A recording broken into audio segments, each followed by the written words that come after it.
यहाँ पे बेसिकली महाकुंभ के अंदर देश के सबसे बड़े बड़े साइंटिस्ट में आने चाहिए। वो इसरो के साइंटिस्ट वही बैठ के तुम डिस्कस करो ना विज्ञान को, और वो बोलो उन बाबा को कि जो तुम्हारे पास ज्ञान है तो तुम इस चीज़ का भी जवाब दो।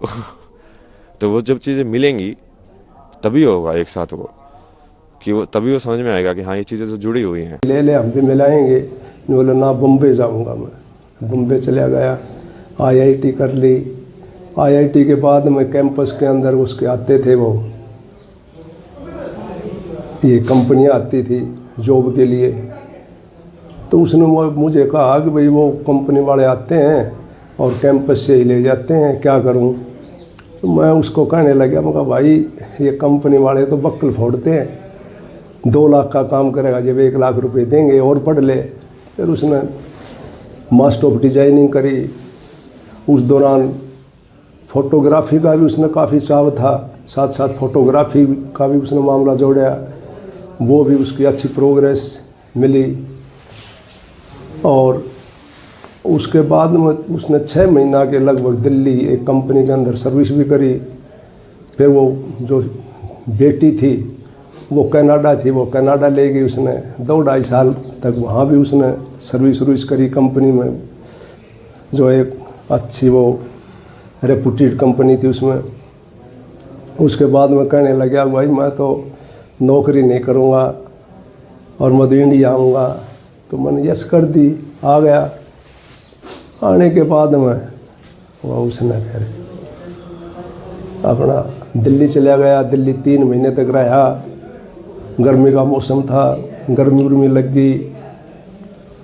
उसके बाद में मैंने उसको टेलीफोन में वो मैसेज कराया व्हाट्सएप पर, भाई धन दौलत और साम्राज्य तो फिर मिल जाते हैं, परंतु ज़िंदगी चली गई तो फिर कुछ नहीं मिलेगा। फिर वो मसूरी की तरफ, धर्मशाला और मसूरी की तरफ चला गया। उसके बाद में उसने अपना ये फैसला ले लिया सन्यासी बनने का। वैसे तो इस साइड में तो उसका काफ़ी अर्धकुंभ था। उज्जैन में भी वो गया था, घूमता फिरता तो वो रहता था हमेशा। क्योंकि एक मेरे पास एक किताब थी राहुल संस्कृत्यान की घुमक्कड़ शास्त्र, वो भी उसने पढ़ी थी और उससे वो उस किताब से काफ़ी प्रभावित भी था। और फिर यहाँ सर्दियों के मौसम में तो वो उत्तरी भारत में शिमला मसूरी साइड में चला जाया करता।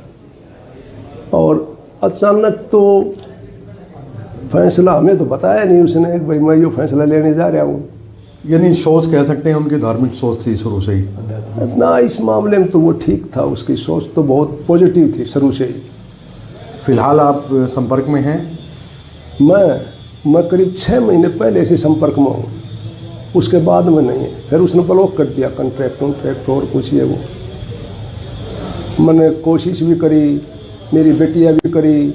मेरी बेटियाँ भी कहती थी कि पापा उसे संपर्क करो। तो वो फिर धीरे धीरे वो टाइम निकलता गया।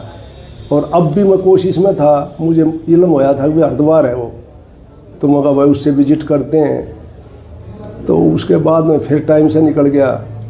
तो अब वो वायरल हो गई है मीडिया के ऊपर। अब तो उसने फैसला ले लिया। परिवार चाहता है अब वो घर वापस आ जाए, परिवार की क्या सोच है? बस मैं तो देखो चाहता ही हूँ अभी वो घर वापस आ जाए, पर अब तो वो स्टेज उसकी निकल गई। अब तो गोपीचंद वाली वो स्टेज आ गई कि उसकी माँ ये कह रही थी कि बेटे अंदर आ जा गृहस्थी में और परिवार ने संभाल ले। तो उसने कहा कि माँ सन्यासी के बाद बनने के बाद में तो यह बात बनेगी नहीं। देखो इंडिपेंडेंट तो उसकी थिंकिंग शुरू से थी।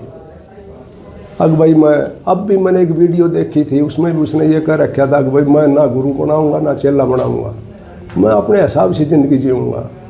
तो उसने जो फैसला ले लिया तो ले लिया। हर आदमी को अपनी ज़िंदगी जीने का अधिकार है। तो प्रेशर तो उसके ऊपर मैं डाल ही नहीं सकता, क्योंकि आईआईटी कर रखी थी, 34 साल की उम्र हो गई। तो उसको प्रेशराइज करके तो आप कोई चीज़ मना नहीं सकते। अब ट्राई तो कोशिश तो कर लेंगे, परंतु मुझे दिल में ऐसा लगता है कि भी स्टेज पर जाने के बाद में हमारी बात मानने वाला वो है नहीं। अब ना तो मैं अब भी ट्राई हूँ, परंतु मैंने वो बिटिया से अमेरिका है, वो आजकल उससे बात करी थी। तो वो कहने लगी पापा अब तो उसके मीडिया और चारों तरफ मतलब ये है कि उससे लोग मिलने के लिए इतने हैं, और आपको न्यूज़ ये मालूम इलम हो जाएगा कि भाई उसके फादर भी आए हुए होंगे, तो बोले पता नहीं आपके पीछे पड़ जाएंगे और समस्या बन जाएगी आपको, और उससे मिलने भी नहीं देगा कोई। तो इस कारण ना तो मैं अब भी कोशिश में था। अब मेरा तो ये था कि भाई LLB करी, फिर MA भी करी थी जयपुर यूनिवर्सिटी से, उसके बाद हम प्रैक्टिस में आ गए, और 1983 का मेरा रजिस्ट्रेशन हाई कोर्ट का।